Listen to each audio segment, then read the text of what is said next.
Welcome, welcome, welcome. How are you doing? Relevant Rev. Yeah.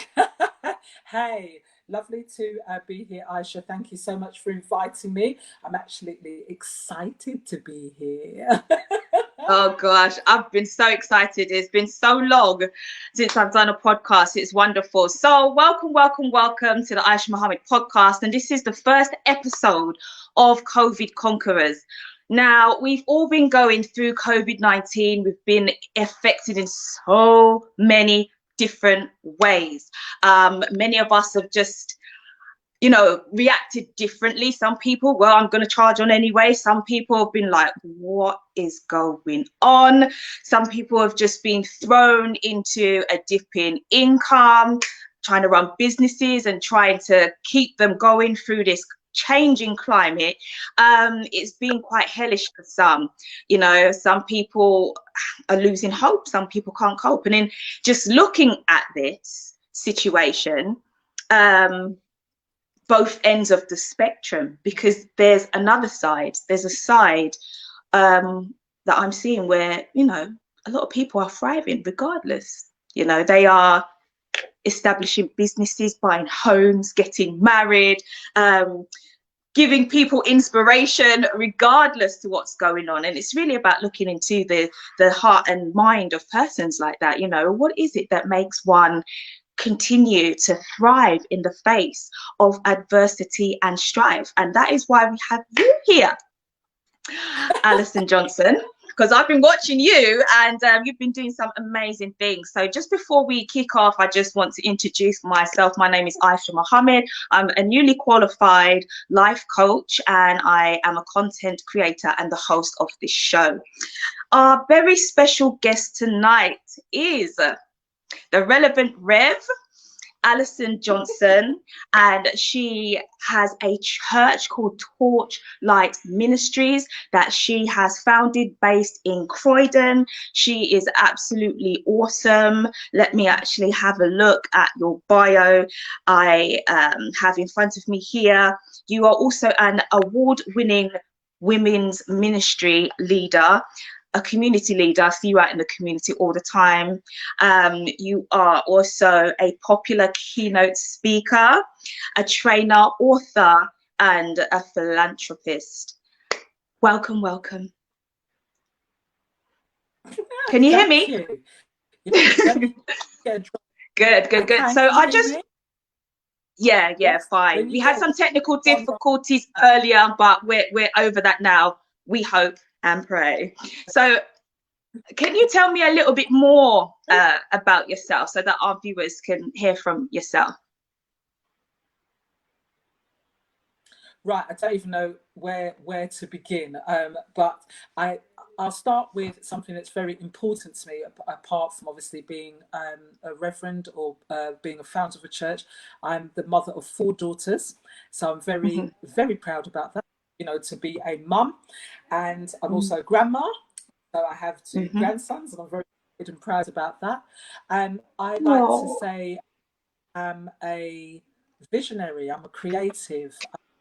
I believe that God puts ideas in you, and it's up to us to be bold enough, to have the courage enough to get out there and go go and do something with it. So that's correct. Yeah. People often say to me, "You sure you go to sleep? How do you come up with these ideas?" And I do assure everybody, I do go to my bed and I do go to sleep, because sleep is required. But I love to, I suppose, show the practical outworkings of what it is to be community minded, to actually believe well-being and empowerment of other people, and that's what I love to do. That's what I love to do. So, from any ends of the spectrum, I've done and do business mentoring. In particular, I love to help women launch, startup entrepreneurs, with female entrepreneurs, mumpreneurs. I just really want to say to you, you can absolutely do it. Get out there and try it. I've done lots of work with young people before going full-time into ministry. I actually have worked in the education sector, I'm going to call it, for probably about how old is that child? 20 odd years, and have even set up my own education provision, working with young people who've been permanently excluded from school, worked with looked after children, young offenders, teenager parents. So this is my heart. So you know what? Even though it's yes, it can be put under the umbrella now of the church torchlight. It's my heart. I believe in engaging hearts and engaging communities. And you do that very well. I sometimes pop up and partake in what it is you have to offer, and I'm doing your services, and I just love the testimonies. Just love the testimonies. The testimonies are absolutely awesome, and you know, it's just amazing to be one of the persons who you touch, to be honest, because those testimonies are just such great reminders, you know, that we can overcome anything, and that God is indeed real, alive, working in our lives if we would just open our eyes to see. And I think the opening of the eye is the heart to be grateful, you know, because gratitude is one of the things that will actually keep you happy, you know, and connected to God when you are grateful. Yes, that's the truth. I think, you know, there's something about testimony, especially in this pandemic time, that is literally the reminder. It's not a wishing, it's happening. When you I receive emails or message, you know, via Messenger, WhatsApp, which way it comes in. And whether it's 2 lines or whether a whole kind of essay, I'm going to call it, I know it's to encourage somebody, it's going to uplift somebody, because, you know, regardless of where we live, what our ethnicity is, our gender, we all potentially face certain problems in life and certain challenges. And, you know, when there's been testimonies around housing, you know, in the time when they said nobody was moving and the council, you know, even said that kind of the list is frozen. I've had, I think it was 2 testimonies even off the top of my head, you know, they moved, you know, they got offered a place. It was more than they ever expected in a time when everybody else said nothing's going to happen. And if there's anything that anybody will get out of this tonight, understand that even in a season where it looks like it's barren, where it looks like it's dead, I tell you, life is still available in that place if you would dare to believe in something else except for what you're seeing in front of your natural eyes. You have to believe that something else can you know, take place. And even if somebody's out there listening to this and you're kind of like, well, you know, I don't really have faith, or I'm not religious, or whatever term they want to use, there is you know, there is something about an energy that exists in this world that we can attract or repel things from us.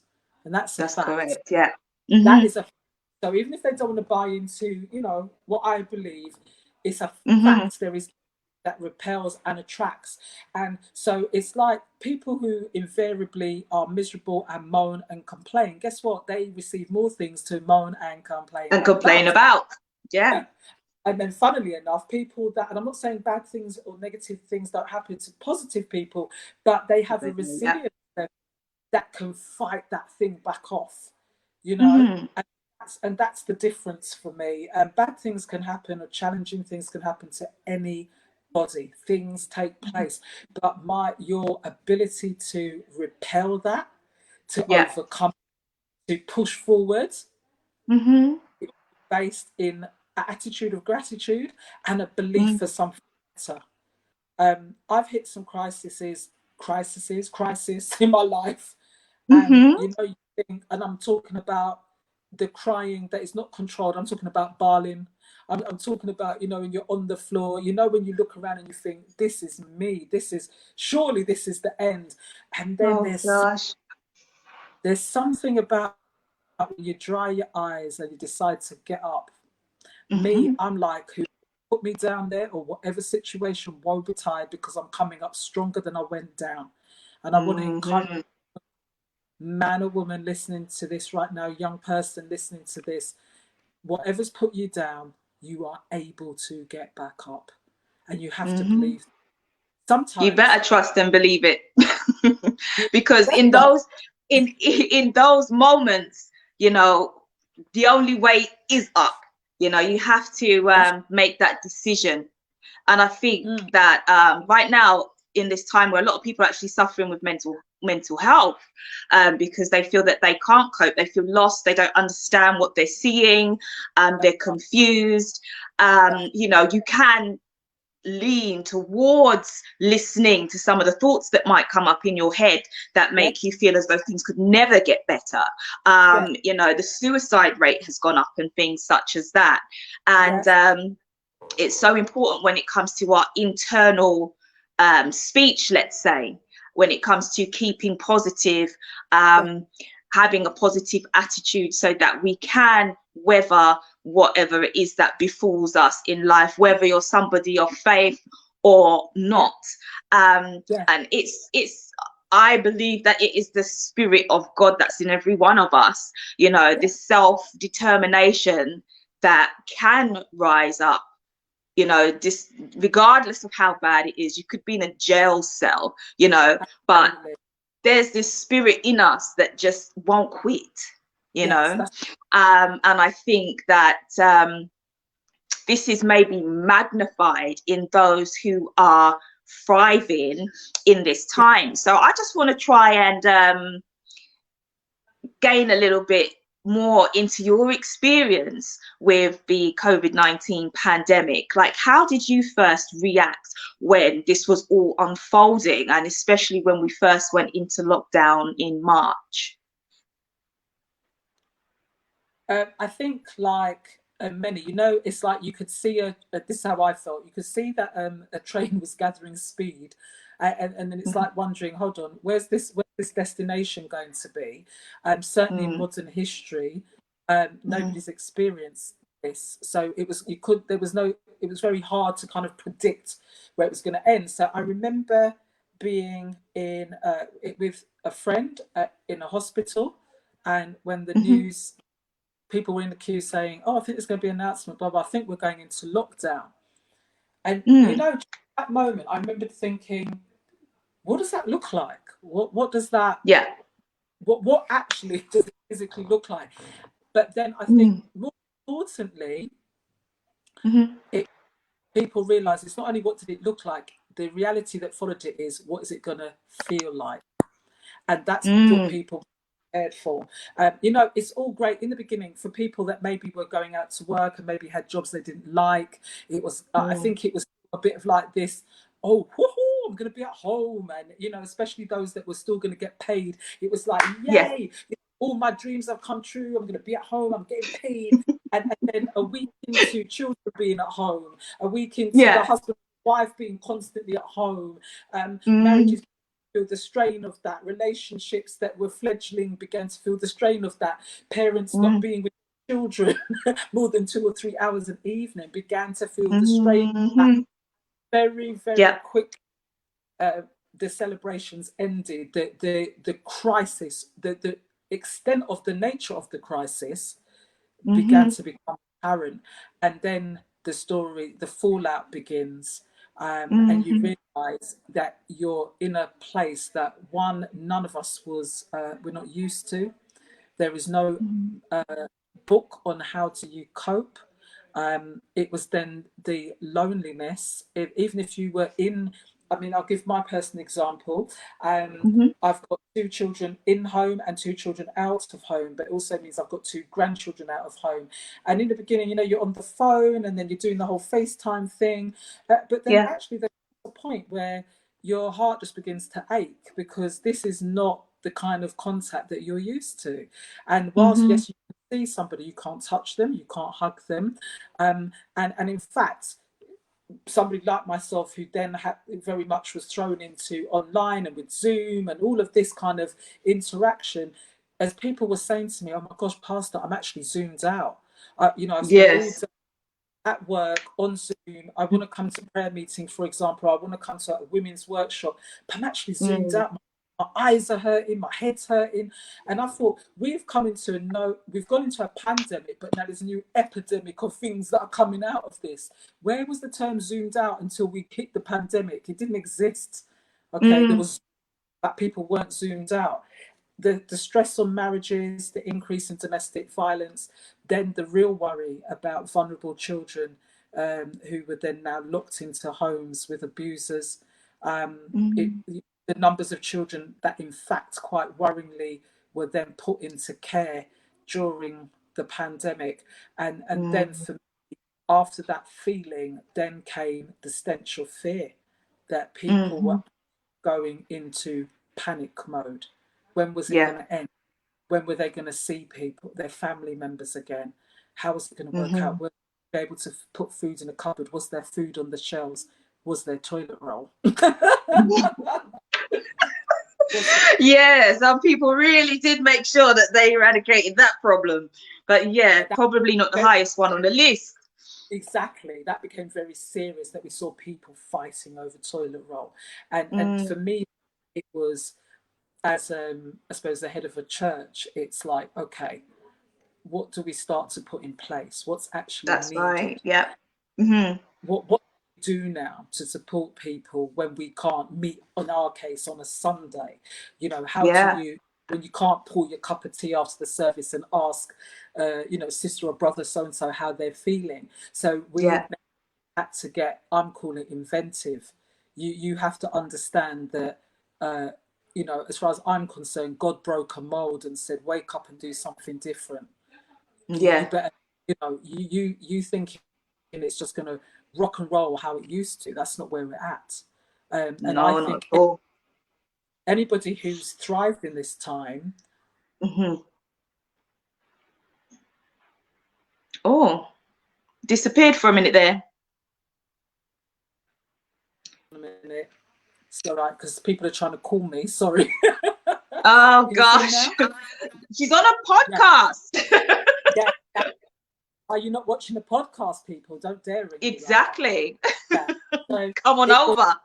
It is exactly. So it was more about the people that have thrived are people that have dared to do something different.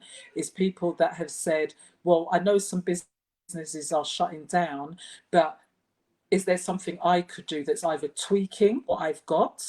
Because we don't have to get in ruts. So to me, it says necessity is the mother of invention. And it is, yeah. It's necessary to be inventive.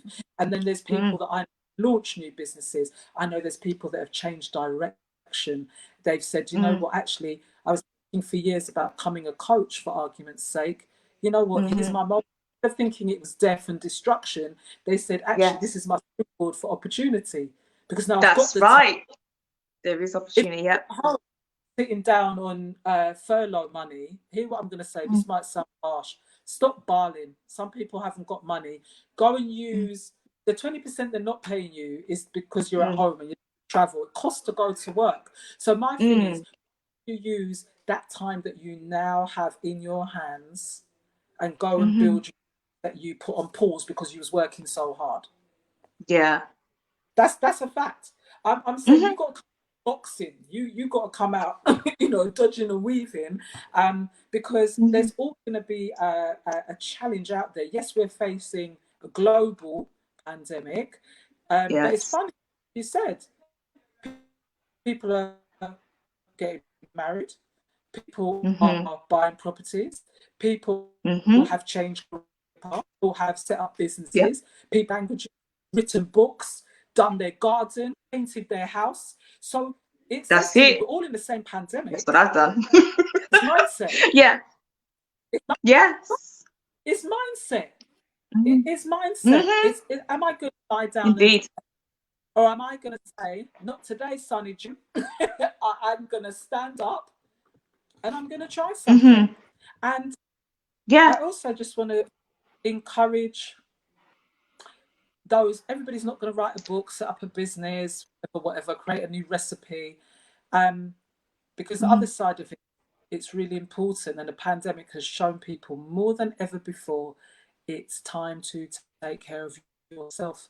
Look at your own well-being, self-care, and start being nice to yourself as you have been to some other people. Yeah. Some of my tips. Yeah. That's some of my tips. Get in the game.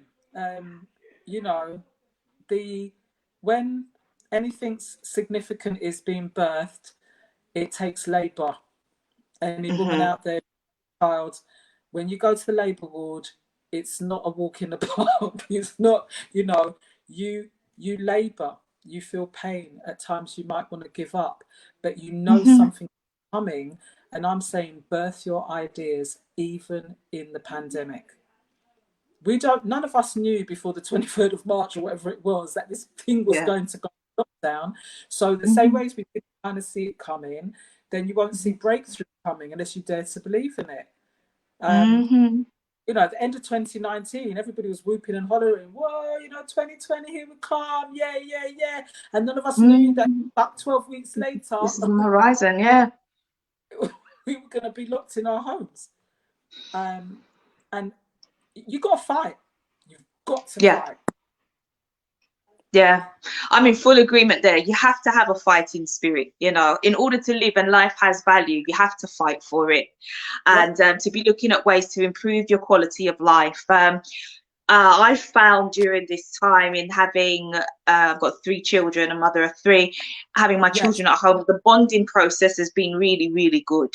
You know, between them, you know, as children, they always squabble, but, you know, they're all together. And in being home at Mum, they just won't stop with their outpouring of love, you know, Mum, I love you, this, that, and the rest of it, hugs and kisses throughout the day and stuff, you know, and it's just really, it's just a really beautiful thing. I think that the pandemic has led people to have to stop and reflect about what is really important in life, because we're so busy rushing around. It's kind of forced us to be still, you know.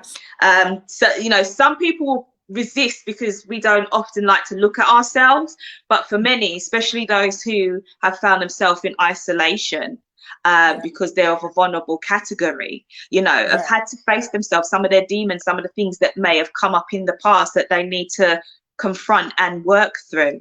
So I think that that's been beneficial. You know, we've had to go into our chamber and kind of connect with God. You know, some people call God universe now and all different things, but everybody innately knows that there's that higher power. And some have had to have some conversations, you know, which I think is a good thing, for us to be working on ourselves, you know, during this time and taking that extra time, you know, to do that. And also when it comes to relationships as well, many of us have relationship breakdowns, you know, whether it's with partner or spouse or just family members or friends, to be able to take time to address those. And I think exactly what you're saying there, you know, people that had kind of broken relationships or you know, fractured relationships, because then life became so much more precious. It was like, hold on a minute. Like, not that we didn't know that death didn't exist. Yes, we did, but it became a lot closer. It became a lot more obvious. And people realizing, you know, that argument that I was still carrying on, actually, it's just not worth it. Exactly. And I've heard lovely stories of, you know, even couples that had split up, you know, just kind of strengthening co-parenting, you know, arrangement. People actually reached out, sort of apologizing and sort of saying, hey, let's just forget about that stuff, because when you match up the argument to the pandemic, it doesn't make sense. And I think that's the beautiful that's come out, you know, the rose that's dared to come through the concrete, that in time, and something beautiful that a lot of relationships have been put back together. You know, there were couples maybe were on the brink of breakup, and then when they realised what this thing could bring, realised actually, hold on a minute, let's just begin in this and let's try and sort something out. So, you know, I know couples that were you know, maybe splitting up due to sell houses. House couldn't sell. Guess what? You're locked down in there.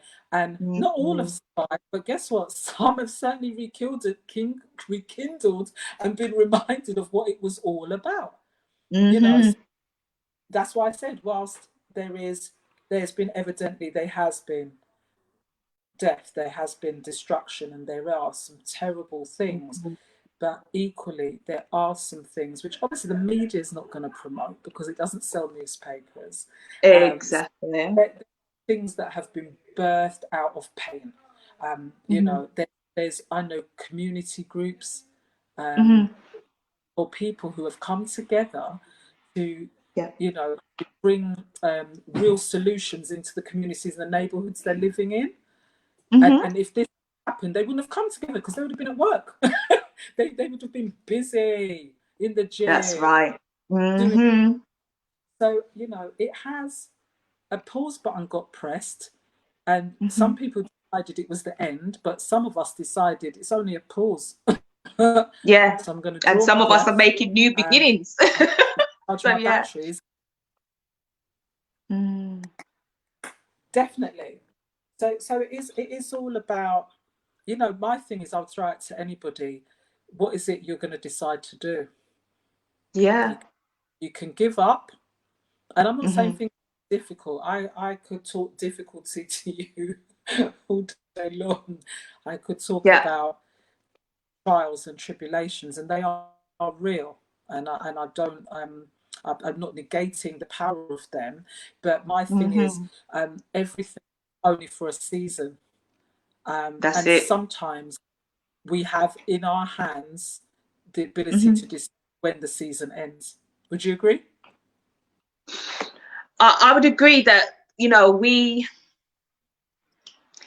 are all gods, children of the Most High God, is one of my favorite scriptures. And, you know, we, force and power, that is what we can bring about on this planet. And that's what we have to do with whatever we're faced with. And when we have similar mindsets and come together and do things, then we overcome, you know, regardless of how hard things get. And I think it's to foster that spirit, really. And one of the reasons why I decided to do the podcast and call it, you know, COVID Conquerors, is because there are a lot of trials and hardships that people go by, but are you going to just sit there and let it engulf you, you know, take you out? Or are you gonna raise up and exercise some force and power and say, well, no, actually, I'm gonna, as you said before, I'm gonna fight this. I'm gonna overcome because I can, you know. I'm gonna do a remix and come back better. So, you know, but what I wanted to ask is, you mentioned self-care. Now, because you are so busy out there in the community and obviously, you know, pastoral care is a big thing. I imagine that you have people come to you, you know, with their issues and problems, and you know, you have to obviously have enough life force to deal with that, but then also have something to be nourishing yourself. So what is some of your self-care practices? Because I'm very big on self-care. Well, some of my self-care practices are, because if you think I spend a lot of time in my week, in my month, and it's outward facing, so I'm always engaging with people. So a lot of my self-care is about an ability to withdraw from that and take time for myself. I love quite a lot of the things that I really enjoy. They are solitary activities. So for argument's sake, I love reading. So that is quiet time for me. I love jigsaws. Okay. All my nerdy value.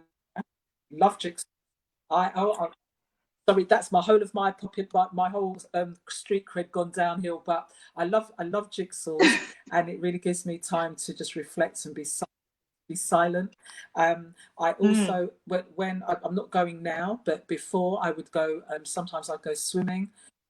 So I tend to a lot of my tops there is a withdrawal into my own space, because I spend a lot of time giving things out. And then on a social kind of level, when, well, corona before all of that, then it's like, going out with, having a good meal in a restaurant, going to the theatre. I recently, well, that's in other times, I went and got myself a pair of roller skates for my birthday, because guess what, I can get out and about and do that. I don't have to pay to, to go and do that. That's cool.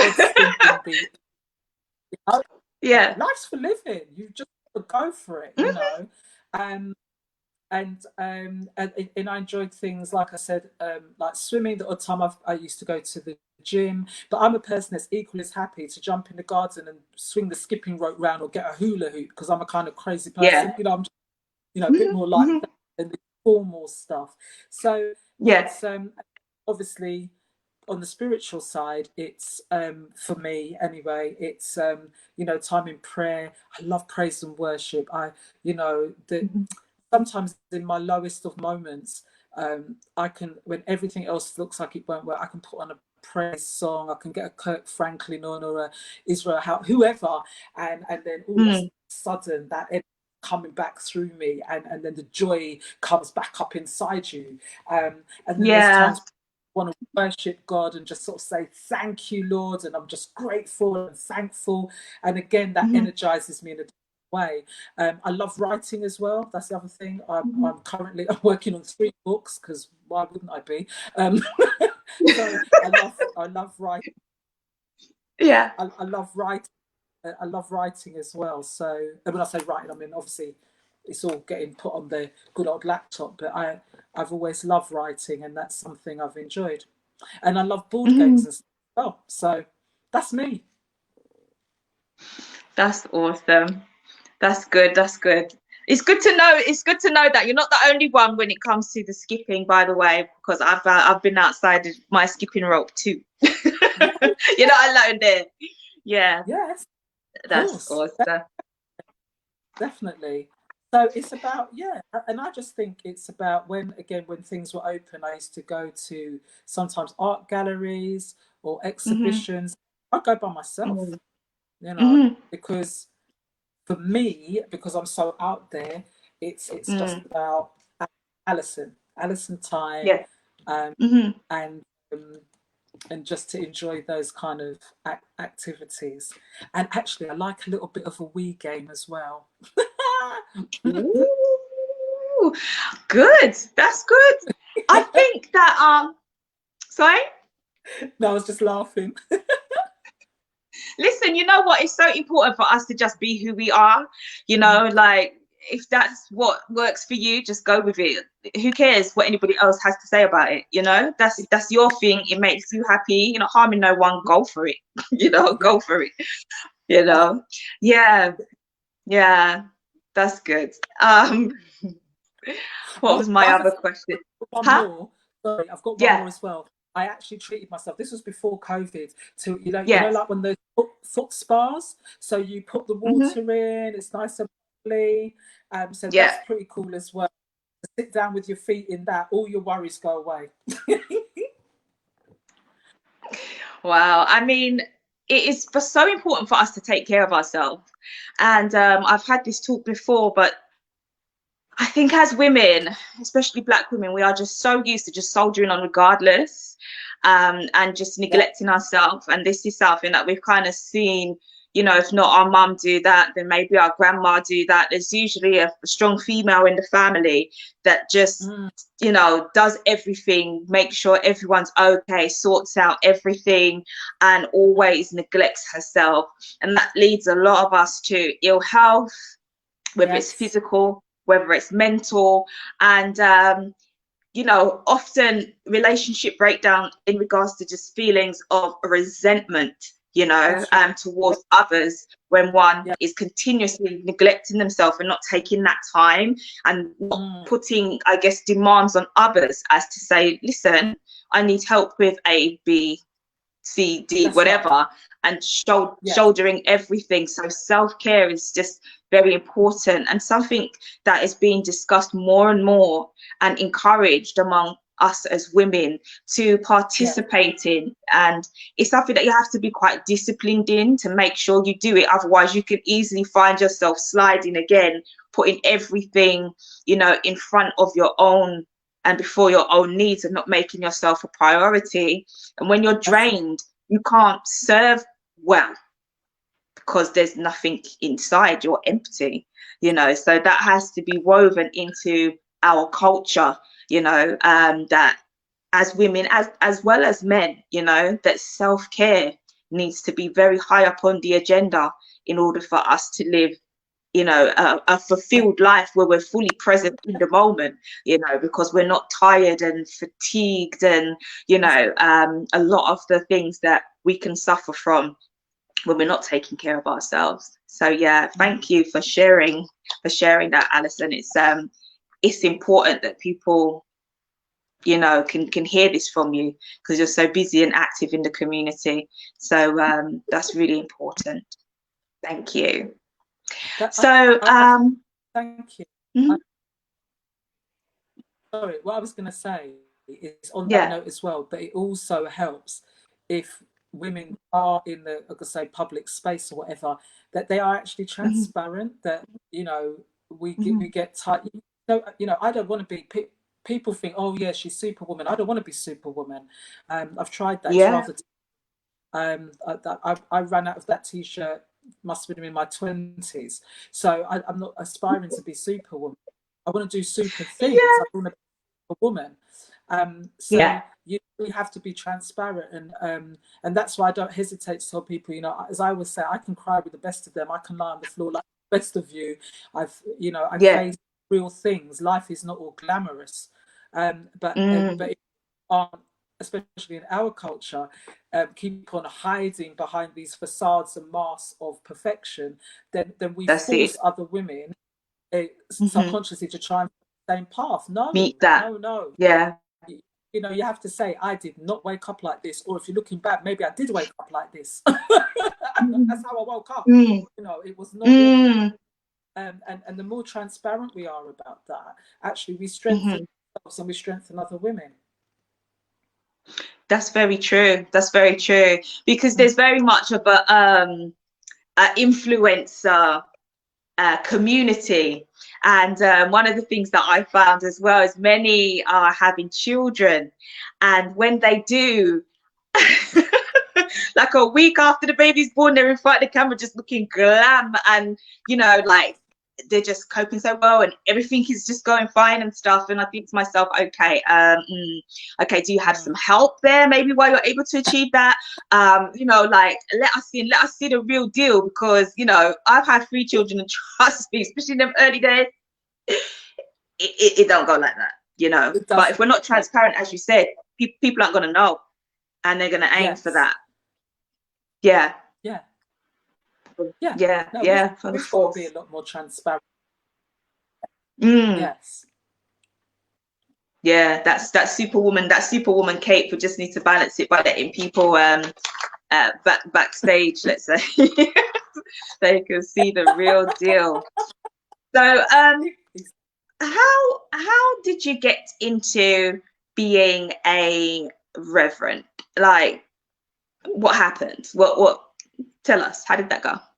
Gee whiz, I'm gonna have to shorten that whole thing down. That's a whole story and a half. Okay, so I'm gonna say I was born into a Christian family, so it's kind of been my lifestyle. How Christian I was up for debate, because it's one thing to go to church and it's another thing to serve the Lord. Yeah, in fact, I won't even go any further into that. So anyway, it's a journey, it's a walk. But anyway, there came a point in my, I think it was 30s, where I moved over from sort of the Church of England. I was born into Seventh-day Adventist, then went into Church of England, went to Church of England school and all of that jazz, got confirmed and all the rest of it. And but then in my, I think early 30s, felt something was kind of missing for my journey. I didn't know what it was. And long story short, in moving back from, I was living outside of London, moved back into London, and went to a kind of Pentecostal charismatic church and thought, what the heck is going on here?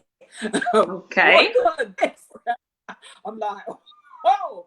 So, and then started my journey in there, realizing this is what I was missing, and I didn't know what I was missing, but something came alive there, and the Bible then became even more alive to me. I was like, okay. So anyway, so going on this journey, I was in this particular church. Started to serve as a hostess because I like to talk to people, and I thought I'm friendly, I can show people to their seats and welcome them, and was very very happy hostessing, loved it. That's in church. So outside of church at that time, I said I was in the education sector doing a lot of training. I set up my own business by then, education consultancy, and I was going out delivering workshops. So one day I did a workshop in Thornheath Leisure Centre for women, and it was for mothers and daughters. And at the end of it, I love this stuff. I have daughters. This is easy. It's straightforward to me. This woman comes up to me and she says to me, I'd love you. Can you do this somewhere else? I said, yeah, like where? She said, could you come to my church? I thought, your church? Like what? So I said, okay. So we swapped details. Long story short, I never heard from that woman again, but who knows that God will send in a catalyst for you. But it opened my mind. Maybe I should do this at my. So when I spoke to my then pastor's wife, we spoke about it. She said, that sounds fantastic. Why don't you put it out? Let's see. So many women turned up. I do the session twice for the one day. So then the pastor's wife came to me, no, you need to do something. What else can you do? Can you do something else? I said, well, yeah, I'm a trainer. Why not? So I did another one, and women turned up again. So the third time round, she was like, you should do this regularly. Come on, you need to, So long story short, their birth, the beginning of, I didn't know at the time, the women's ministry. And from kind of ground zero to, I built it to about 1,000 women in just under 4 years. Because just by doing stuff, during all of that, then church asked me to come out and do things. Other churches saying, how did you build your women's ministry? And then people started saying to me, you're going to be a pastor one day. I was like, no, I'm not. They say, you're going to open a church one day. I said, no, I'm not. So all of this carried on, and anyway, there came a point in my career I had secured to be a consultant, education consultant for a private company that Croydon Council had set up, and I honestly felt, boom, I've landed. You're going to work for 39 weeks, get paid for 52. You got the laptop, you got the phone, you're finished by 4 o'clock. You can work from home if you want to. I was like, hallelujah, Jesus. And at the same time, I'd launched a public speaking coaching agency that was taking off. People are booking up workshops, they're booking me one-to-one. I'm like, hallelujah. And then 5 days into the job, I woke up and thought, you're not meant to be doing this. I thought I'd gone mad. 3 weeks I'd done the dream job and thought, I know what he wants me to do. He just wants me to do the self-employed stuff. Get on with it. And I did that for May and June and July. And in August, let me just say, my church was born. I can't even get into it because it will just take too long.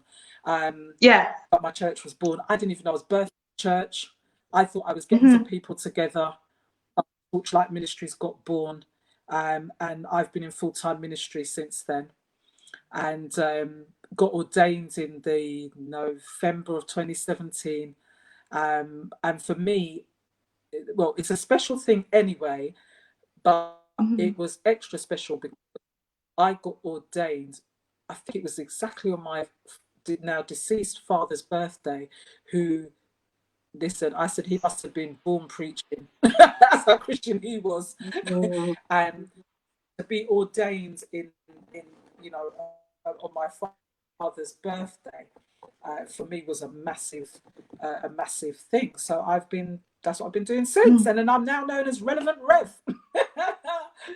Wow. So, well, I can understand why you would have that, Relevant Rev, because you're very hands-on, you're just yourself, and that is so important in anything that we do. And you help a lot of people. And in saying that, I wanted you to just tell the listeners, the viewers, what things have you been doing to serve the community, and let us into anything that you may have birthed during this pandemic season.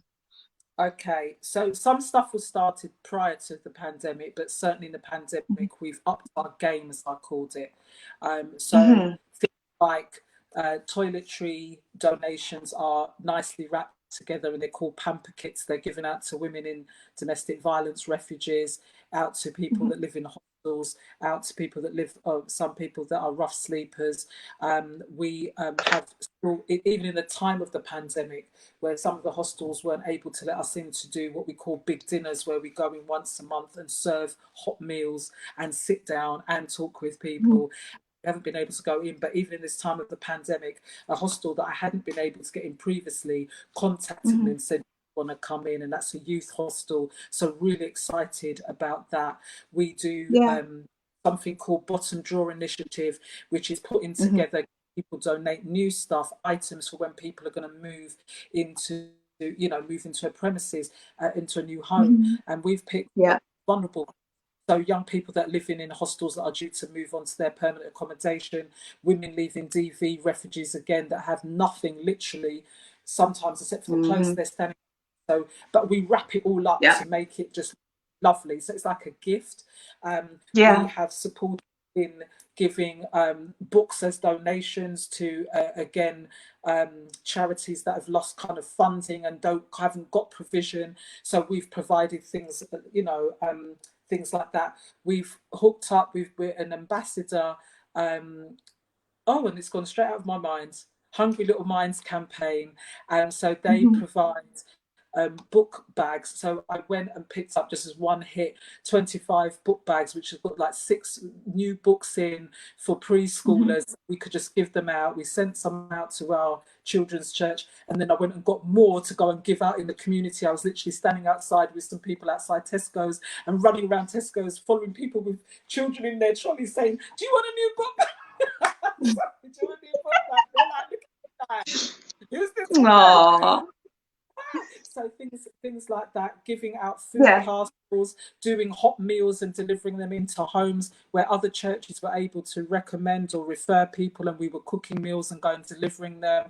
Women that just had single parents, getting hot meals delivered to their door, and food shopping. We have gone in. We've just gone in. Step the game up to meet the people's needs in this time.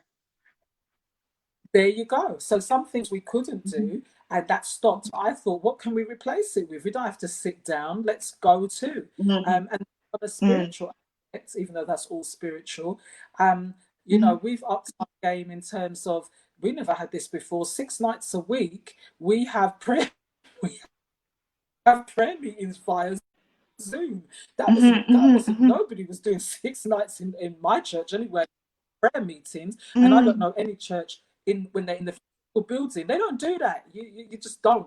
So we have ramped up I've turned up the temperature, no heat, no any way. And my thing is, we will not sit down and wait for this thing to pass over. We're going to operate, what they say, learn to dance in the storm. So you know what, let it, because we're still going to dance, we're still going to sing, we're still going to people, and we've been doing. That's some of what we've been doing. We've got some new things launching soon that I'm just, I can't even announce them yet. They're just too exciting. Oh gosh. Well, I can't wait to hear. I'll stay tuned so that I can get to know the down low or the high of what's going to be coming. It sounds wonderful. It really does.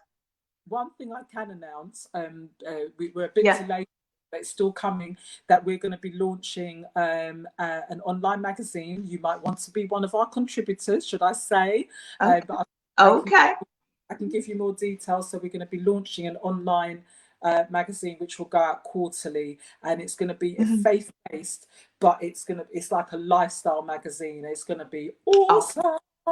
It's going to be good. Excellent.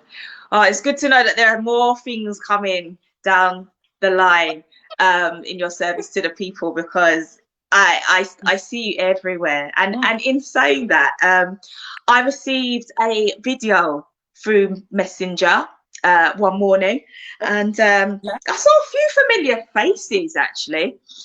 There's one gentleman, brother Charles Gordon, that was a familiar face. And then I saw this other sister, and I said, it's Alison. For a moment, I was like, oh, okay. And then I was like, you know what? Yeah, why am I even surprised? So can you tell us about the content of this video? I think you know what we're talking about. Okay.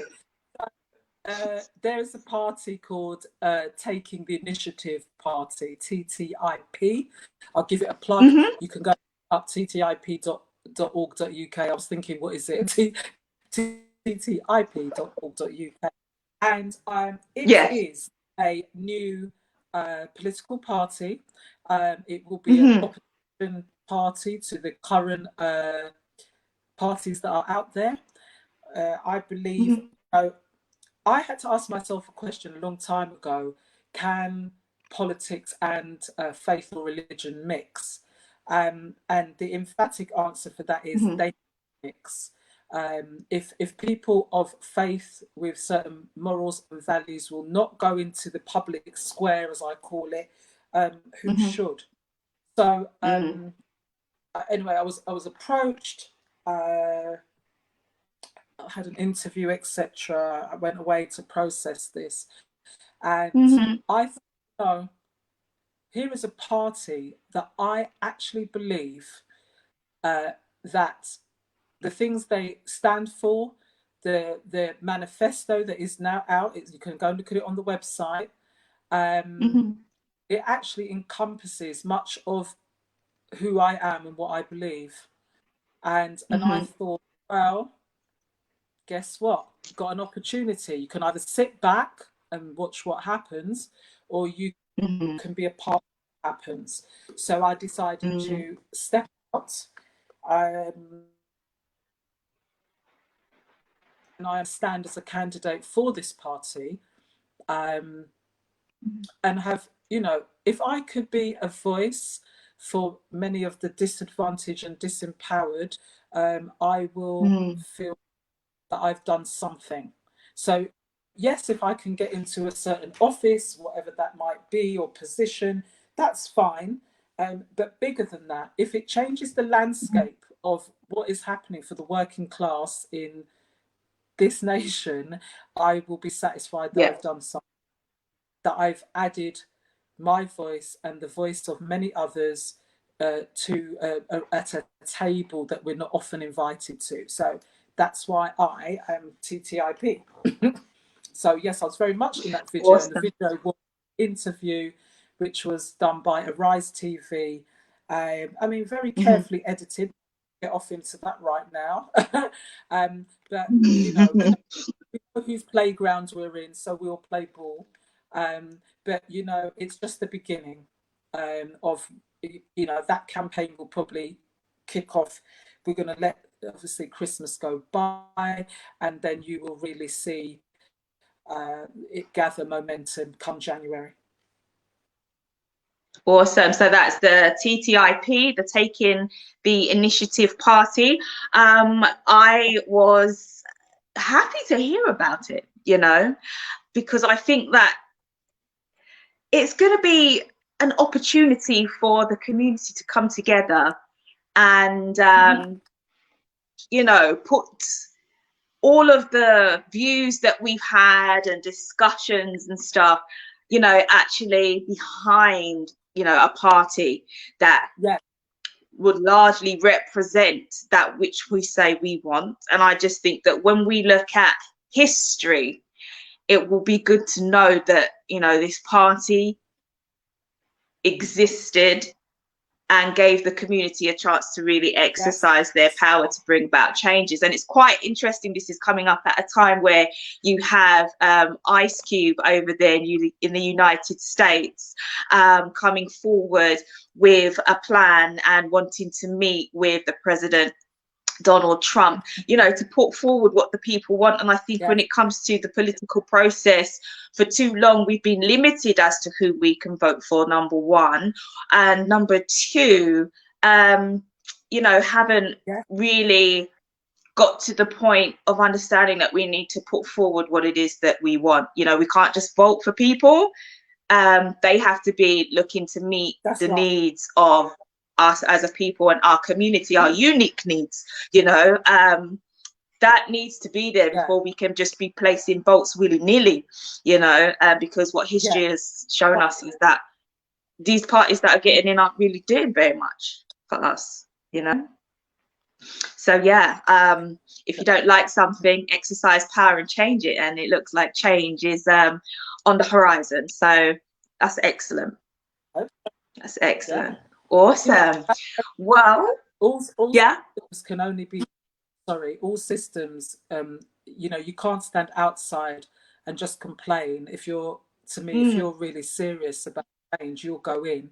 And as a quick example, when my children were in school and I felt like I wanted to know what was going on behind the scenes, then guess what? I didn't just stand in the playground talking. I went and joined and became a governor.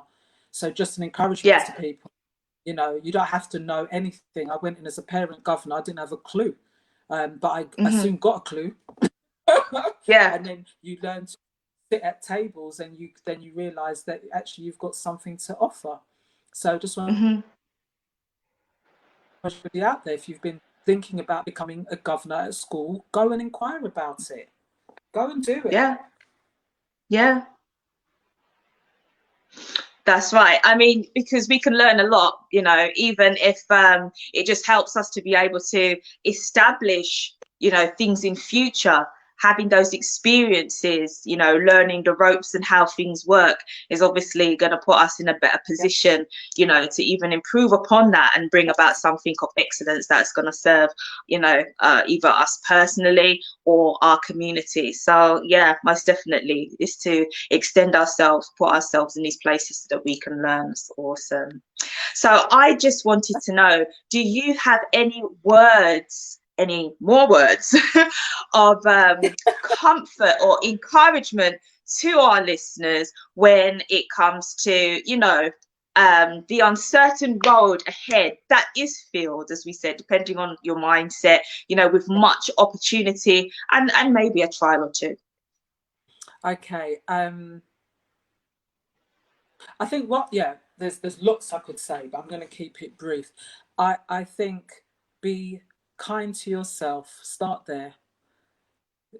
Be really kind to yourself. Nurture yourself, and move at your pace. Don't let other people, you know, don't let trends push and pull you.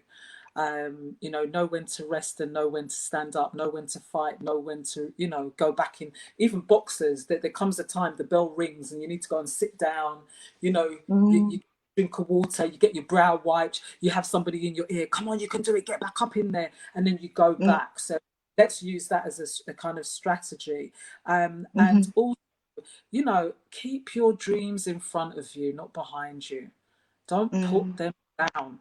Keep your dreams in front of you. Whether you write them down, whether you put them in you know, in a little cards in your purse or men in your wallet, whether you record a voice note to yourself on your phone, keep your dreams in front of you. Do not let them go. Dreams will save your life. Dreams will lift you up. Your dreams will give you wings that you forgot that you had. And you know what I love? That when, as you know, it's it's Nelson Mandela, but there's Marianne Williamson first said it. You know, when we allow ourselves to rise, we inadvertently encourage others to do the same. So, you know, I don't rise. How many more have stayed down because of it? If you don't rise, Aisha, you know, there's somebody out there who could be watching this right now who thinks, you know what, I've done such an amazing job. It's phenomenal. Look what she's put together. You know what? Maybe I can do it. Maybe I can And that's what people need, that they have to see the next level in front of you to rise. Don't stop rising. And a tip, get your boxing gloves on. Get them on. Go on. Yes, ma'am. That's right. That you don't want in front of you, you know, go and front up to it. You know, your problems don't go away because you're shrinking in the corner, and then you must know when to take your gloves off and go and have a rest. So that's me. You go boxing. Go boxing. But above all, be grateful for, you know, be grateful for everything that's in your life. Be grateful. Challenges, I thank God for, that they didn't break me, they made me. I overcame them. I've become wiser. And then the good thing, I thank God that he blessed me. So we can win. 2020 is not over. We've got, I don't know if it's 70 odd days left. Make them count. Stop. You know, actually, one final thing. People keep saying, "Oh, I'm writing off 2020." Do you know what 2021 holds? Do your thing now. Do your thing now. Don't write off. Exactly. Finish the year with triumph. That's me. That's me. And I think that is some excellent advice. Excellent advice. And I'm hoping that the listeners take it on board, you know, because you can't lay down and just let life mull over you. You got to get up and make something of it, regardless of what's happening. Exercise faith. That's awesome. So can we know how to follow you on social media? Where can our listeners, if they want to keep in contact with you, where can they find you, Alison? Well, big plug I'm going to do first for women on Facebook. If you're on there, there is something called Big Sis Movement. Go and sign up. There's different groups on there, different kind of groups within the page as well. Go and sign up for that, because I think there's about 3,500 or 3,700 women or something all across the world on there at the moment. Yeah. And we're seeking to grow that, and there's going to be a monthly Facebook Lives going out, and it's just a fantastic platform. So jump on there. I'm on Twitter, AJC07, so you can get me there. On Instagram at the moment, I'm under the church, which is Torchlight Ministries. So if anybody wants to come, they can just @ Torchlight Ministries. And yeah, that's about it for the moment. I don't want to plug my Facebook page only because I'm about to shift. Anyway, create another one, which will be more of a public page, and so I can get in touch with you at the time and let you have those details. Awesome, wonderful. Wow. So thank you so much for coming on the COVID Conquerors series. You are indeed a conqueror, and keep conquering through this season. And I just thank you so much for your words of encouragement, and for just letting us in, you know, intimately in some areas, just to know more about you and being very frank and transparent. That's just what we need right about now in nurturing one another. So I just thank you for that, and I'm wishing you all the best of your future projects, and just keep doing what it is you're doing.